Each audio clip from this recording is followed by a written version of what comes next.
just with the SPY, you had pretty much, I'd say, I don't know, you didn't really have a flat day, but you didn't really go anywhere overall in the big picture. You can see once we've got up here, we've kind of just stayed in this little area from right at around like 282 to 281, basically. Just kind of going, or my bad, that's 280.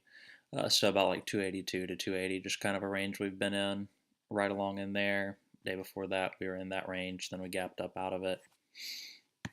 So not really anything great going on there. And then with Boeing, you just kind of had today a large portion of the day. Not bad.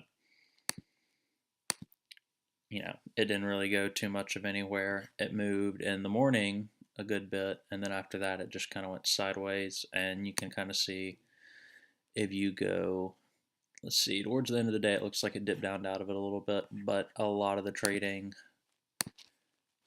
occurred within that. Let's see, yeah, within like that range right there, at the bottom of it right here. And that pretty much just tells the story of like where it's been basically the last 2 days. That's kind of the channel that I was playing, or the range that I was playing, looking for it to either break down or break up out of it. And you can see it kind of did for a little bit there and comes back down and breaks down for a little bit there. And then towards the end of the day, of course, there's a little bit of volume that's always a little bit higher towards the end of the day. It did go back down, so maybe that's a sign that tomorrow it'll be weaker, maybe sell off some out of the gate, because it is breaking below this level unless it can break up back above it, which I think is somewhat significant that that's there.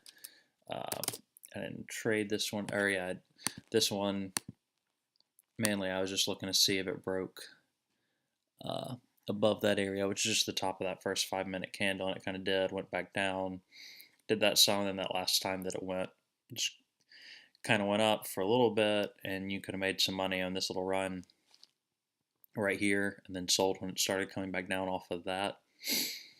But yeah, this is just, you're really looking to see if it carries any momentum up into the gap. But the issue with that is I think if the index had been up, you might would have gotten something out of it. But just with the index going that flat and no real mover, no real catalyst to make it go up, you're ending up with a mostly flat trade. And let's see, I think tech was about the same. Yeah. Financials probably ripped a little bit in the morning, then came back down. So you have Apple. Apple gapped up and then pretty much went sideways just in between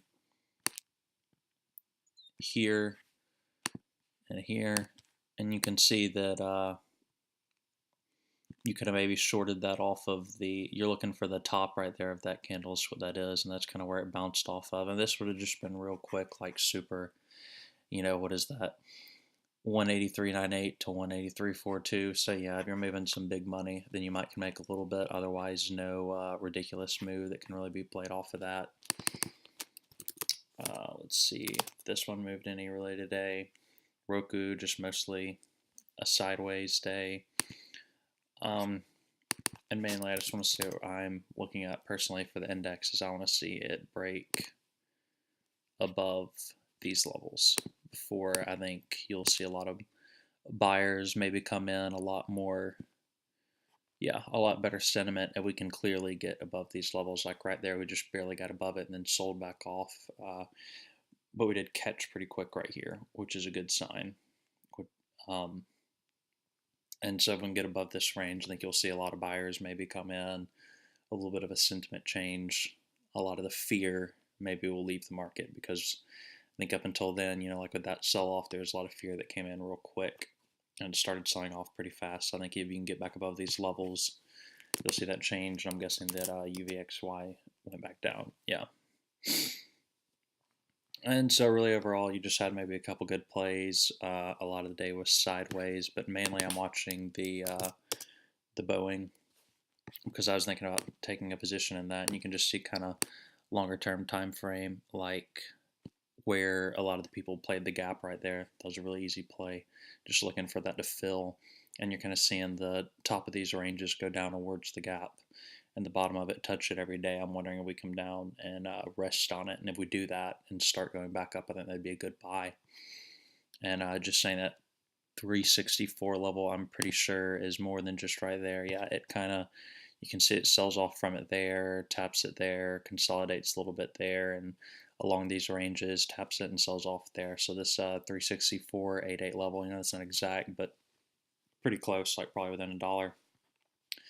That level right there is pretty significant and has been for some time. So you want to see it, maybe go down to it and hold. And then that is something that I am looking at taking a position in. But this thing has definitely been played. I'm sure just a lot of people playing it down for the gap fill, bouncing off that range the last couple days. And then like today, I said mostly it's traded inside that range. And sometimes when it breaks out beneath it on volume, that's when you can see some people really make some money off of it. But so anyway, hopefully that helped y'all. That's just a little short thing explaining what I thought about what had happened today.